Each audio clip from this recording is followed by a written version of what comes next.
Bottom five.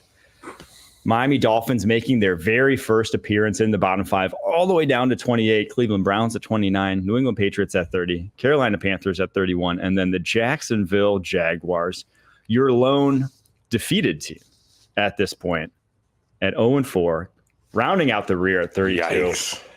Pete, you want to just talk about the Jaguars just for a second, just because I know you love talking about them. I did 2 hours last night on radio and just blistered them all and said they need to. The problem is the talent. Okay, it's a talent depleted roster because Trent Baalke has been there forever and has not done enough to make that team better. And what they're doing to the quarterback, all anybody talked about with that quarterback was, well, he didn't turn the ball over. He can't turn the ball over. He's not turning the ball over. But he ain't playing quarterback either. So I said this yesterday. He's making the correct decisions and operating the pocket very well. He's missing throws. He's not accurate. Worse than any other quarterback besides Anthony Richardson in the NFL. He's a long strider. You know that. Yeah. And when you're a long strider and you have protection issues, your mechanics wane, and his mechanics have waned. Long strides, tall QBs that stride, your head is up and down a lot. You don't want to be that. And he missed Thomas for the long touchdown. He missed Kirk for the long touchdown. So he hits those plays. But having said all that, late in the game, keep talking about long strides. I'm going to show that. Late in the game, when they keep talking. Right. I'm going to get between you guys right here.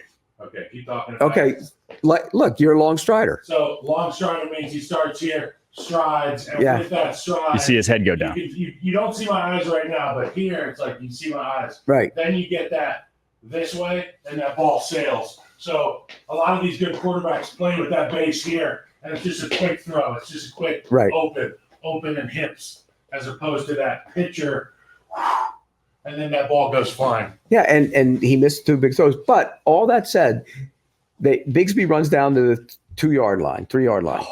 60 yards he ran. Usually you take that guy off on the next play. They keep him in. And they run inside zone twice in a row. Well, and he should have scored. If he wasn't gassed, I think he scores on the first one. He runs into the tackle on the ground. And then, all that said, he hits Gabe Davis in the hands on the back of the end zone. He should have caught the ball. He leaves that game with 3 touchdown passes and a win. Then the narrative is totally different, even if he missed the throws. But he is a long strider, and that's part of the problem. Plus, there's the play calling. He finally admitted Press Taylor calls the play. Why did that charade go on forever where you won't say who? I mean, I can't believe if I was covering that team like in the old days, I would have badgered him every day. Who's calling the plays? Who's calling the plays? Who's calling the plays? Yeah. Tell everybody. What's the point of it?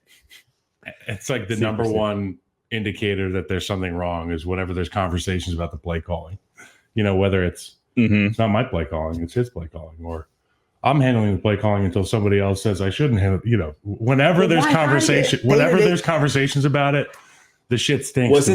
I think wasn't the 2012 Ravens, weren't they like the first team that had they changed play callers midseason and actually catapulted them? Didn't they go?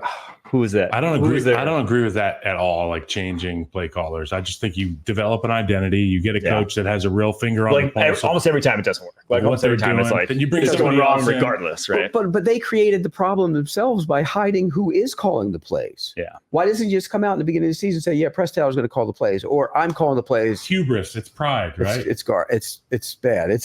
I'm telling you, it's bad in there, and they're going to start taking each other down. So there's your Jags. But by the way, real quick, they will beat the Colts today because they own the Colts in Jacksonville. They haven't won there since 2014. Wow. Hey,